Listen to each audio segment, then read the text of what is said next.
Friday will mark 20 years since Hurricane Katrina made landfall in Louisiana, and we wanted to take a look back at its impact. It originally landed on southern Florida's shores near Miami on August 26 as a Category 1 storm before strengthening in the Gulf to a Category 5.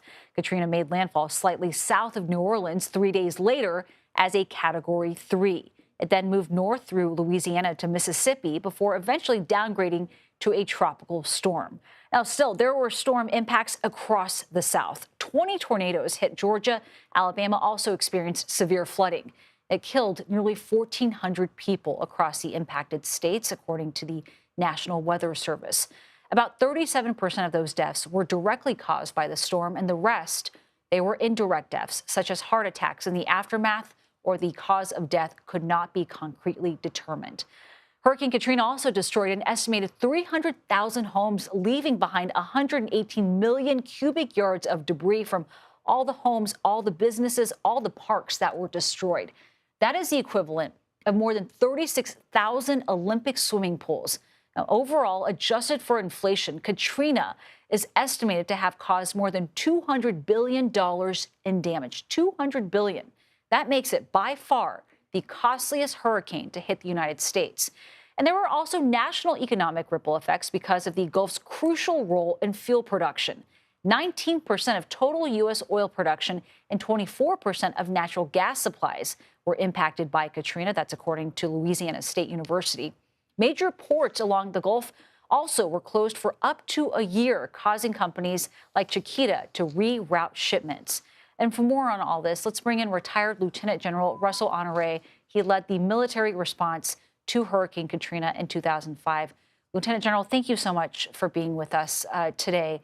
Now, you arrived in New Orleans 2 days after the storm made landfall in Louisiana as commander of Joint Task Force Katrina, which included the military units working on search and rescue, recovery and evacuation, as well as relocating all those people from the temporary shelters. What memories have stuck with you 20 years later? Well, thank you. I arrived in Mississippi on Tuesday because Mississippi was my area of operation. And when I arrived in Mississippi, I called my boss and told him I was there.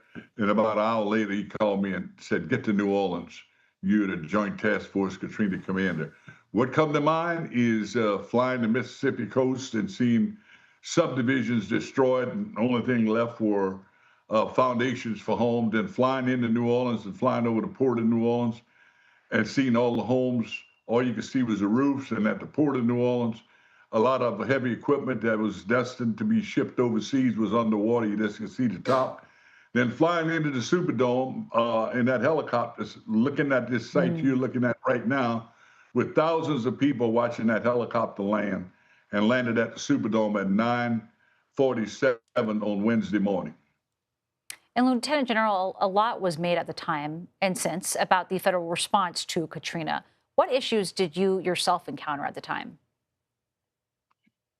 Well, the challenge was logistics. As you know, the number one issue is the Katrina overmatched the infrastructure. It broke the communications grid, and it was hard to speak between New Orleans and Baton Rouge, believe it or not, because the grid was down. So that was a major challenge to find out exact situation reports, and many people in Baton Rouge and at the federal government were getting their information from watching television because the chain of command had been broken because Katrina broke the communications infrastructure. That was a significant issue. The other issue is the number of people. 80% of the city actually evacuated.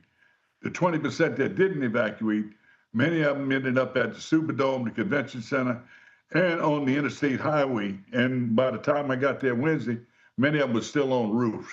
So between Wednesday and Friday, we got over 200 helicopters in New Orleans and the southwest area to do search and rescue.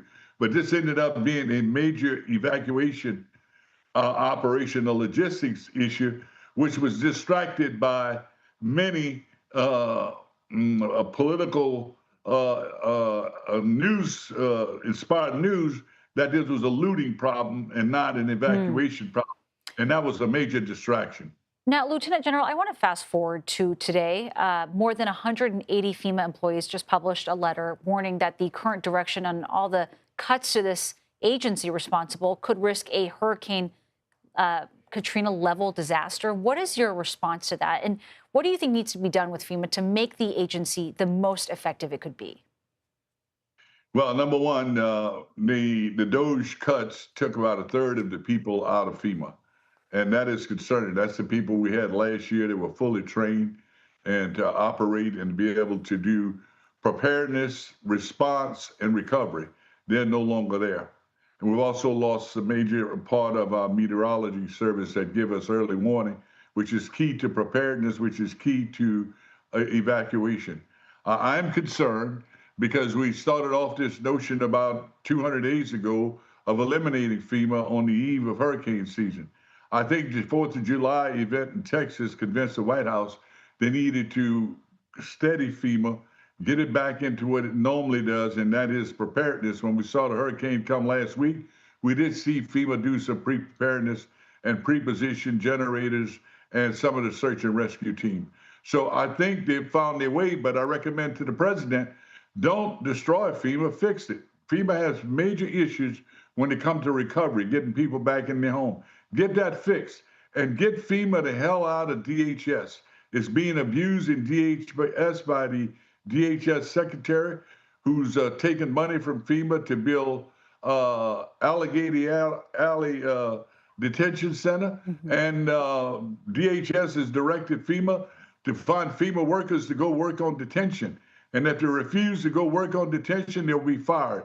There's major issues in FEMA, but FEMA, we need to keep it, we need to fix it, and we need to move it out of DHS back under the White House as a cabinet level. That would be my recommendation to the president.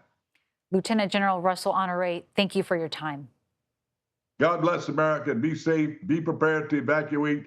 That's the only safe thing you can do during a hurricane is evacuate, and don't leave any neighbors behind. God bless. Wise words there.